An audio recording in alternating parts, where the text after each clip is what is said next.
13 August हा दिवस जागतिक अवयव दान दिन म्हणून पाळला जातो. एका मेंदूमृत म्हणजे ब्रेन डेड व्यक्तीच्या अवयवदानामुळे तब्बल 8 जणांचे प्राण वाचू शकतात. मूत्रपिंड, यकृत, हृदय, फुफ्फुसे, स्वादुपिंड आणि डोळे यासारखे महत्त्वाचे अवयवदान करता येतात. 18 वर्षांवरील कोणतीही निरोगी व्यक्ती अवयवदानाची प्रतिज्ञा करू शकते. जिवंत असताना 2 पैकी 1 किडनी व यकृताचा 1 स्वतः भाग दान करता येतो. ब्रेन डेड अपघात किंवा काही आजारामुळे मेंदू पूर्णपणे निकामी होतो, पण व्हेंटिलेटरवर इतर अवयव चालू असतात.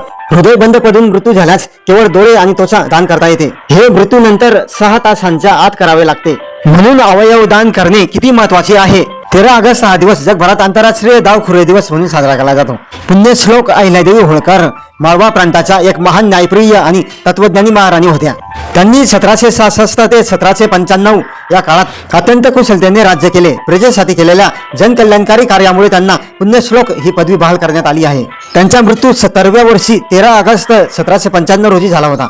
मराठीतील प्रसिद्ध निसर्ग कवी त्र्यंबक बापूजी ठोंबरे म्हणजे बालकवी यांचा जन्म 13 ऑगस्ट 1890 रोजी जळगाव जिल्ह्यातील धरणगाव येथे झाला होता. 1907 मध्ये जळगाव येथे झालेल्या पहिल्या कवी संमेलनाचे अध्यक्ष डॉक्टर कान्होबा रणछोडदास कीर्तिकर यांनी त्यांना बालकवी ही उपाधी दिली. आचार्य प्रल्हाद केशव वात्रे हे महाराष्ट्राचे एक हस्तपैलू व्यक्तिमत्व, प्रसिद्ध लेखक, कवी, नाटककार, पत्रकार, वक्ता आणि संयुक्त महाराष्ट्राचे प्रखर योद्धे होते. त्यांचा जन्म सासवड जवळील कोदित खुर्द येथे झाला. ते केशव कुमार या टोपण नावाने कविता लिहित असत.